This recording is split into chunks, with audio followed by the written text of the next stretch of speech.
Avez-vous encore une chance ensemble? Est-ce que cette relation peut encore donner quelque chose? Est-ce que le bonheur ensemble est encore possible? On va faire un petit tirage, simplement pour parler de cette chance. Est-ce qu'elle existe encore? Qu'est-ce qu'elle peut donner? Pensez à votre relation, à la personne, peut-être pensez-vous à une situation, peut-être pensez-vous à une chance que vous avez eue, ou que vous aurez peut-être dans l'avenir. Vous pouvez utiliser ce tirage comme vous l'avez entendu lorsque vous avez comme ça lu le titre, comme vous l'avez senti.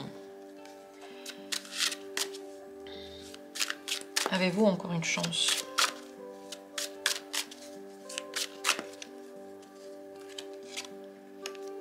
Premier tirage.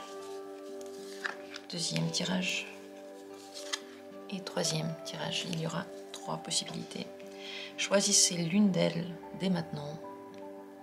S'il y en a une peut-être qui vous attire. Ou alors prenez un instant, respirez profondément. Concentrez-vous sur l'instant et sur vous. Posez la question. Et à ce moment-là, dirigez-vous vers l'une des cartes. Je conseille toujours de faire confiance à votre choix, de partir dans le choix d'un tirage ou dans le choix d'une vidéo en ayant confiance. Ainsi, vous êtes sur une longueur d'onde un peu différente que celle qui doute. Et alors, vous choisissez vraiment le tirage qui vous apportera les messages les plus précis. Dans la description, il y a les minutes directement pour aller à tous ces tirages. Commençons. Qu'en est-il ici? Avez-vous encore une chance ensemble? C'est la carte de la justice. En réalité, vous le savez déjà. Et peut-être que cette personne vous l'a dit, peut-être que ça se voit dans les événements entre vous, peut-être que vous le sentez déjà. La justice montre que tout est clair dans cette situation. Et vous pouvez bien entendu espérer ou avoir des illusions, ou avoir des peurs au contraire. Mais vous connaissez très bien la situation. Référez-vous à ce que la personne a dit et à ce qui se passe maintenant. Les événements actuels sont le miroir de la chance que vous pouvez avoir ou pas. C'est ça que dit la justice. Elle vous conseille aussi d'être rationnel, de ne pas mettre de lunettes roses. Vous connaissez la personne, vous connaissez ce qui s'est passé entre vous. Tout ça, ça ne va pas juste s'évaporer, son caractère, votre caractère, le passé entre vous. Tout ça, ça ne va pas juste ne plus exister. Donc, vous connaissez la réponse. Qu'en est-il du bonheur ensemble?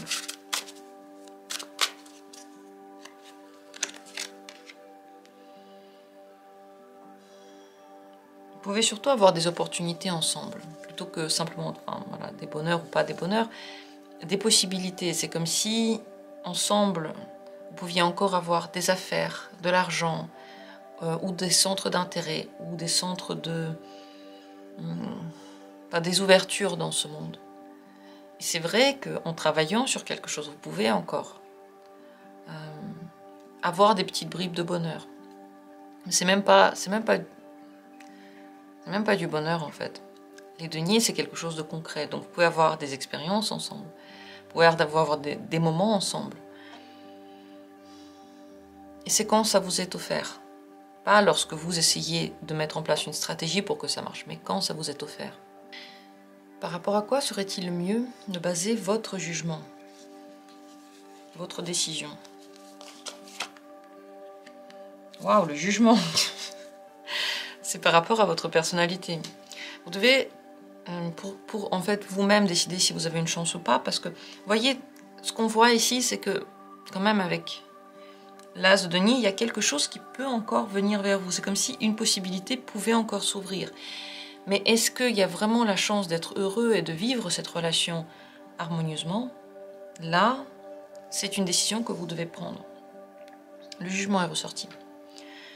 Regardez si dans cette relation, vous pouvez être vous-même, peut-être la bonne version de vous, pas la mauvaise version de vous, mais la meilleure version de vous, en vous sentant aimé. Est-ce que vous vous sentez aimé? Est-ce que la personne vous a donné quelque chose?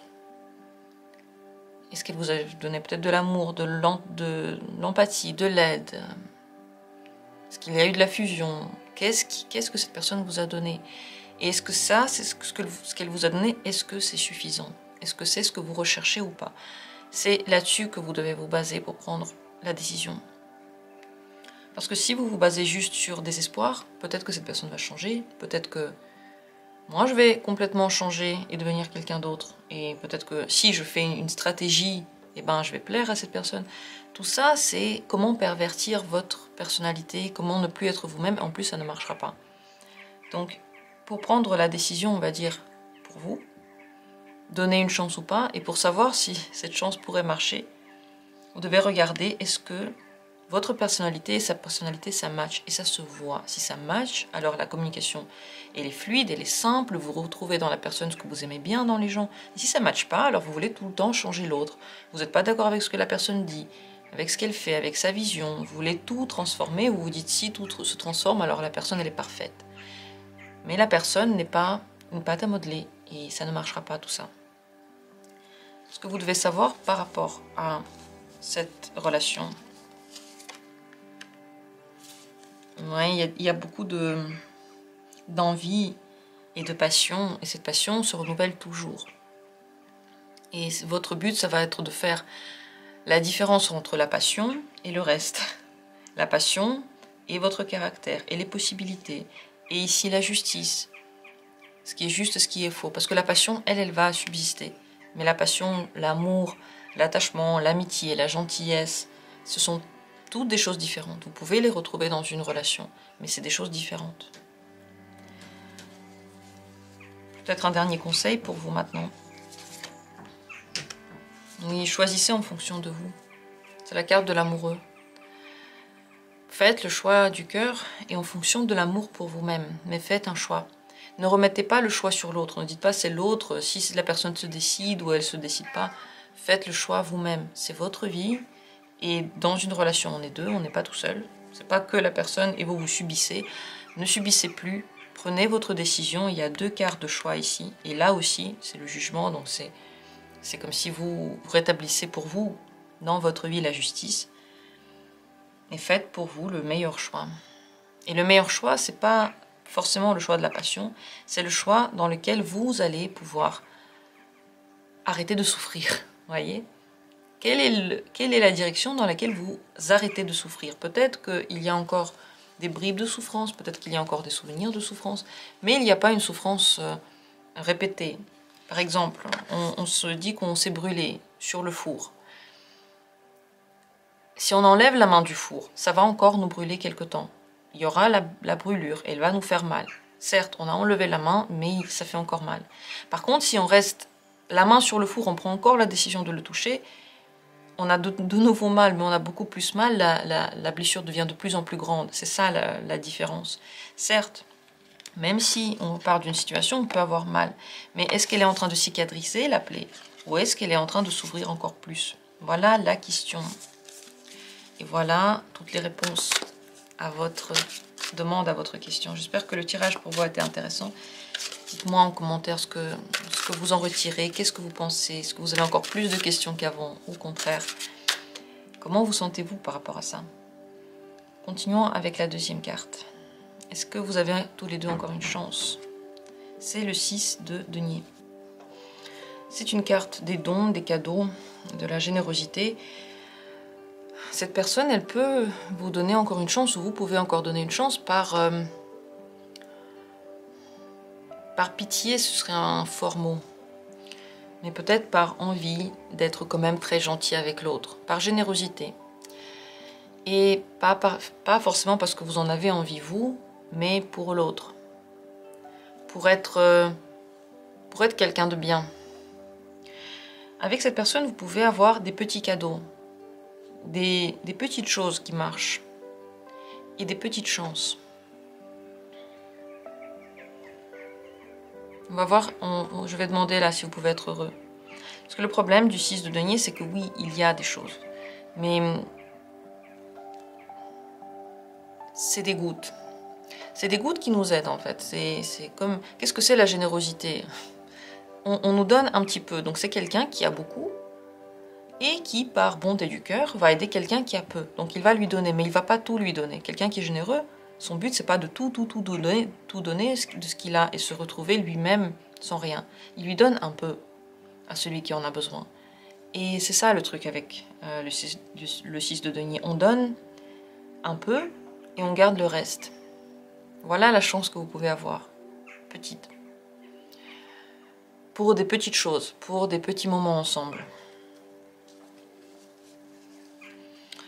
Possible que ce soit une chance dans un moment de votre vie, là où vous avez le plus besoin, peut-être de soutien ou simplement de sortir d'une situation, comme si cette personne passait dans votre vie et qu'elle avait ce rôle à jouer et que vous aussi, vous aviez un rôle à jouer dans sa vie, mais vraiment dans un moment clé. Est-ce que vous pouvez être heureux dans l'avenir ensemble? Est-ce que le bonheur, une deuxième chance de bonheur est possible? Encore une carte de denier. Par moment, oui. Par moment, oui. Pourquoi il n'y a que des deniers?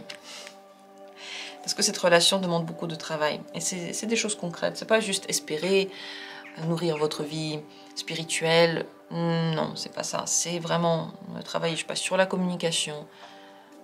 On va demander sur quoi est-ce que cette relation a besoin d'être travaillée. Sur les explosions. Toutes les réactions qui sont fortes, comme des chocs, instinctives, explosives, c'est là-dessus qu'il faut travailler. Si parfois, dans un accès de colère, vous dites c'est fini, si parfois, parce que quelque chose n'a pas marché comme vous voulez, vous commencez à crier, à pleurer, à dire que la personne n'a rien compris, à lui faire des reproches, donc en fait, toutes ces réactions fortes, ou si par exemple, parfois, tout simplement, vous prenez très à cœur quelque chose de tout petit, donc vous prenez une action et vous en faites toute une histoire. Vous surenchérissez dans votre tête, vous inventez des choses parce que ça vous fait penser à des choses de votre enfance. C'est pas un hasard, c'est pas parce que vous voulez le faire, ça se passe naturellement. Mais c'est beaucoup trop et ça finit par exploser. C'est là-dessus qu'il faut travailler. Il y a trop d'explosions, il y a trop de chocs et l'équilibre manque ici. C'est pour ça que cette relation-là, c'est une relation de travail. Vous devez travailler sur tout ça et c'est pas simple parce que cette explosion-là, elle vous vient et quand elle vient, vous avez absolument aucune envie de la calmer et vous voyez même pas comment le faire et vous y pensez même pas. Donc c'est un travail, on va dire, sur le long terme et peut-être dans plusieurs domaines de votre vie. Donc, vous voyez, pourquoi il y a des deniers? Parce que concrètement, cette relation, elle vous ramène sur la terre ferme. C'est pas des questions de, comme dit, spiritualité, énergie quelque part autour de nous, lien karmique, c'est pas ça. Il y a tout ça, il y a des liens karmiques entre vous, il y a des énergies entre vous. Mais si vous voulez que la relation marche, il faut revenir sur terre et agir avec des choses tout à fait logiques. La psychologie, la communication. Ne pas vous dire oui, il y a un lien karmique entre nous, du coup je reste et je souffre et je ne change rien à ma communication. Quand je change, c'est juste pour me faire souffrir, c'est pas ça. Il faut apprendre à parler de façon diplomatique, calmer ses ardeurs. Et ça demande beaucoup de force. C'est pour ça que, oui, la petite chance subsiste, mais au prix de ce travail-là. Qu'est-ce que vous devez savoir par rapport à cette relation ou cette chance? Ça va vous demander de la force psychologique. Tout est dans le mental. Si vous avez le mental, si vous arrivez à changer dans le mental, alors les choses sont possibles. Mais c'est vrai que ce mental-là, de toute façon, vous avez besoin quelque part de le travailler en vous, parce que si c'est vous qui êtes explosif comme ça, ou si vous dites non, c'est les autres, c'est toujours les autres qui sont comme ça, moi je suis très gentil, mais c'est les autres, eh bien, sachez que les autres sont votre miroir et ils vous renvoient tout. Ils vous renvoient les choses que vous vivez et ils vous renvoient les choses que vous ne vivez pas en vous, que vous avez fermé, la petite porte que vous avez verrouillée et que vous avez dit non, c'est pas moi, je serai jamais comme ça, mais vous l'avez en vous et du coup, ça vous vient de l'extérieur. La chose à faire ici, c'est d'ouvrir cette porte, de retravailler ce qu'il y a à l'intérieur, d'apprendre à s'apaiser vraiment, peut-être de faire des sports par exemple, qui font ressortir cette rage-là, pour ne pas la vivre à l'extérieur. Ou peut-être c'est vous, et encore une fois, tout ça, ça demande du mental, et de toute façon, la vie vous pousse à le faire. J'espère que vous comprenez de quoi je parle. Dites-moi en commentaire comment vous sentez tout ça. Cette histoire avec cette personne ou avec cette situation, c'est un petit point dans le travail de toute façon que vous devez faire un jour. Et cette histoire-là, vous pouvez la vivre, vous pouvez ne pas la vivre, mais si vous voulez une chance, il faut être généreux et vraiment donner à l'autre le bénéfice du doute. La personne n'est pas parfaite. Si elle fait des erreurs, c'est possible, mais ça ne veut pas dire qu'elle a forcément pensé tout le mal du monde et que c'est quelqu'un d'horrible. Et vous aussi, vous avez votre rôle à jouer. Et vous aussi, vous méritez quelqu'un qui va être généreux envers vous. Tout ça, c'est à prendre en compte. Le conseil pour vous maintenant, c'est d'abord de vous apaiser avant de prendre quelques décisions qui soient. Le 4 de coupe vous conseille d'attendre que vos émotions s'apaisent. Si là maintenant vous êtes en ébullition, très triste ou très fâché ou très excité, attendez que tout ça, ça se calme, peut-être une semaine, peut-être quelques jours, le temps dont vous avez besoin pour y voir plus clair, pour que les émotions prennent un petit peu de distance. Enfin, vous preniez un petit peu de distance par rapport à ces émotions. La meilleure chose à faire ici, c'est de méditer. Et n'oubliez pas aussi tout ce qui s'est passé entre vous. Cette histoire-là, elle a existé, et très certainement, toutes les petites choses de cette histoire-là peuvent revenir. Vous pouvez travailler dessus, mais elles vont revenir. Même si vous travaillez dessus, elles vont pas devenir complètement... Enfin, la personne ne va pas devenir complètement différente, et vous non plus. Simplement, vous pouvez apaiser ces tensions-là. Mais la personnalité elle-même, elle reste. Donc si la personnalité vous énerve, alors vous savez ce qu'il en est. La personne ne pourra pas juste changer. Mais maintenant, avant de prendre une décision, juste méditez, prenez le temps, allez vous promener, allez nager, toutes ces choses qui apaisent l'esprit. Regardez un film ou écoutez de la musique qui vous détendent. Et rappelez-vous de cette histoire, point par point, afin de prendre la décision qui sera la meilleure pour vous. Mais ça, là, ce que j'ai dit par rapport à ce travail, de toute façon, la vie va vous pousser à le faire. Maintenant, plus tard, avec cette personne, avec d'autres personnes, vous avez simplement le choix de décider quand est-ce que vous le faites. Voilà pour ce deuxième tirage. J'en ai terminé avec la deuxième carte. Merci à tous et abonnez-vous si vous aimez bien la chaîne. Likez la vidéo si vous aimez bien aussi. Merci à vous. Continuons avec la troisième possibilité. Est-ce que vous avez encore une chance ensemble? Le monde. Le monde est une carte qu'on peut en réalité mal comprendre dans ce contexte. Parce que le monde, c'est toujours un nouveau monde. Et c'est un monde dans lequel on est libre. Donc la chance est possible ici, à condition d'avoir votre propre monde, de ne pas essayer de le fusionner à 100% avec l'autre, de ne pas faire tout ce que l'autre veut, de ne pas toujours être que fixé sur la personne. Je me lève, je regarde mes messages, je lui envoie un message, ah la personne ne m'a pas répondu, mais qu'est-ce qu'elle fait? J'ai l'impression que je suis triste si elle ne me parle pas, j'ai l'impression que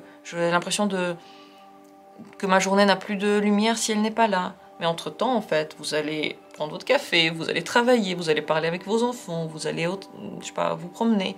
Et toutes ces choses-là, on dirait qu'elles ont plus d'importance face au message, à l'SMS de cette personne qui n'est toujours pas arrivée. Et bien ça, si vous êtes dans cette situation, la chance n'est pas possible.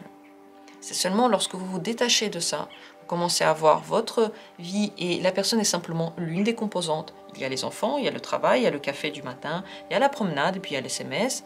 Et puis peut-être qu'on sort avec cette personne, peut-être que je vais sortir avec mes amis ou je vais voir ma famille. Là, aujourd'hui, je vais rien faire du tout, mais j'ai pas envie de voir la personne parce que je suis fatiguée. Et ainsi de suite. Donc si c'est juste une partie de votre vie, alors oui, la chance est possible parce que vous allez être libre. Mais si vous êtes dépendant de son attitude envers vous, alors non, ça ne marchera pas. C'est très important de vous sentir bien. Et pas de vous sentir bien en fonction d'elle. Si vous vous sentez bien par rapport à vous, vous aimez bien votre vie, vous la nourrissez de choses que vous aimez bien, vous commencez à vous aimer, à apprécier votre compagnie, alors là oui. Est-ce que vous pouvez être encore heureux avec cette personne ?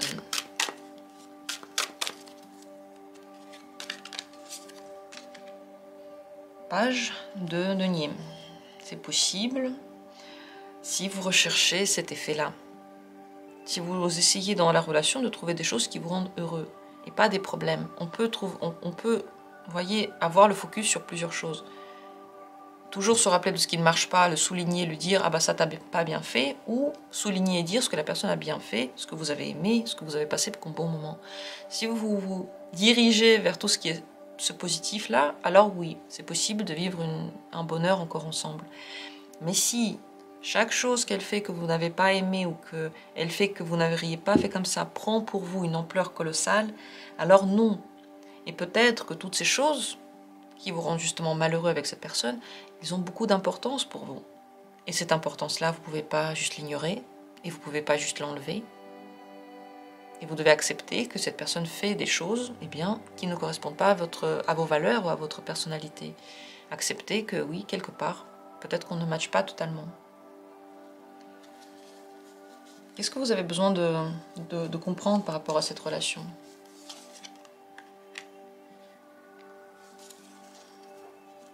Deux choses. Les blessures, quand elles sont là, avec une personne, on se rappelle, elles ne disparaissent pas juste comme ça, surtout si elle vous a fait du mal, et que vous vous posez la question, comment oublier ça ? Eh bien, soit vous l'avez déjà oublié, soit vous ne l'avez pas oublié. Et il n'y a pas de formule magique pour l'oublier. Le temps peut aider. Et la deuxième chose, c'est que si vous avez des blessures, et très certainement vous en avez, qui n'ont rien à voir avec cette personne, il faut faire attention de ne pas remettre ça sur elle et de soigner ses blessures, vos blessures, indépendamment de la relation avec elle. Par exemple, vous êtes quelqu'un qui a été abandonné par vos parents, vous avez senti l'abandon, peut-être qu'ils étaient là, mais ils ne s'occupaient pas vraiment de vous, donc vous avez cette peur de l'abandon, et dès que quelqu'un vous dit quelque chose, vous avez l'impression d'être abandonné. Donc, cette blessure peut être ravivée par tout le monde. Votre boulanger qui part à la retraite, votre tarologue qui n'a pas le temps pour vous, ou votre amoureux ou amoureuse qui décide de mettre fin à la relation parce qu'elle n'est pas heureuse, et vous, tout ce que vous ressentez, c'est l'abandon. Eh bien, cette blessure-là n'a rien à voir avec la personne, et la personne en face de vous, son but de vie, c'est pas de faire très très attention à votre blessure parce que vous en avez une. Ça, c'est votre but de vie, de guérir cette blessure. Et c'est votre responsabilité de le faire. Mais si vous dites toujours, moi j'ai la blessure de l'abandon, donc toi tu dois faire attention à moi, parce que j'ai la blessure, donc fais attention à ce que tu dis, à ce que tu fais. Et si tu fais un truc, eh ben, je vais me sentir abandonné, ce sera de ta faute. Là, l'attitude, elle est malheureusement faussée, et vous ne serez heureux avec personne. Parce que personne ne peut prendre la responsabilité de la blessure de votre enfance sur son compte et sur son dos et la gérer d'une façon ou d'une autre. Donc vous devez savoir que toutes ces blessures-là, quelles qu'elles soient, j'ai pris cet exemple-là, ça peut être n'importe quoi d'autre, vous devez d'abord les soigner en vous pour retrouver le bonheur dans votre propre monde. Ne pas le chercher ailleurs, cette personne-là ne m'abandonne pas, donc je suis heureux. Non, c'est vous qui ne vous abandonnez pas, donc vous êtes heureux. La seule personne qui pourrait vous abandonner, et c'est vraiment grave, c'est vous-même. Si vous mettez une croix sur vous, vous vous abandonnez, tout ça, ça c'est très grave. Le reste, ça arrive, c'est passager. Et aussi, comme dit, toutes les blessures que vous avez ensemble, en commun, donc cette personne, si elle vous a blessé, ou si vous l'avez blessé, ça reste. Vous pouvez vous excuser, elle peut s'excuser, on peut dire ouais on oublie, mais tout de même ça reste. Ouais, vous allez dire quel gâchis, mais c'est comme une fenêtre, si on la casse, on peut la changer, mais on verra qu'elle a été changée. Ce sera plus la même fenêtre, on verra qu'elle ne ressemble pas aux autres, il y aura un décalage. Le conseil pour vous par rapport à cette situation, c'est d'abord de vous aimer, l'impératrice. Soyez généreux et gentil et bienveillant envers vous. Donnez-vous le meilleur. Aimez-vous. Apprenez à vous aimer. Apprenez à cultiver votre aura de l'amour. Méditez pour ça. Dites-vous des mots encourageants tous les jours. Enlevez de votre vocabulaire la critique et les mots décourageants. Faites cet exercice. Et avec cet amour-là, avec ce soin que vous apportez à vous, eh bien l'amour commence à germer autour de vous. Et alors oui, peut-être que la chance est possible ici. Mais avec vous, le point culminant, c'est votre bonheur. Ce que vous devez savoir par rapport à cette relation, c'est que même si elle se développe, ça va être lent, il ne faut pas du tout se précipiter, il ne faut pas prendre de décision rapidement. Et les choses, tout est possible ici. Tout est possible. Pour celui qui veut. Mais qui veut pas juste la relation, qui veut être heureux lui-même. J'espère que ce tirage vous a aidé. J'espère que les cartes vous ont parlé. Dites-moi en commentaire ce que vous en pensez. Et c'est très important pour vous. Il y a eu des majeurs qui sont visibles, mémorables. Et ce monde qui s'ouvre autour de vous, vous pouvez l'avoir. Vous avez le droit de l'avoir. Mais rien n'est obligatoire. À part les grandes transformations, les bonheurs, là, ils ne sont pas obligatoires. Vous voyez, on vous impose des crises dans la vie, mais on ne vous impose pas les bonheurs. Ça, c'est vous qui les choisissez. Sur ce petit mot, le tirage est terminé. Dites-moi en commentaire tout ce que vous ressentez, si vous en avez envie. J'aimerais vous remercier d'avoir été là, d'avoir pris part à ce tirage. Et merci à tous qui soutiennent la chaîne. Merci pour vos dons, pour vos abonnements, pour ceux qui ont rejoint la communauté et pour vos messages très très gentils, très chaleureux. Ça me réchauffe vraiment le cœur. Merci à tous et à très bientôt pour les vidéos prochaines.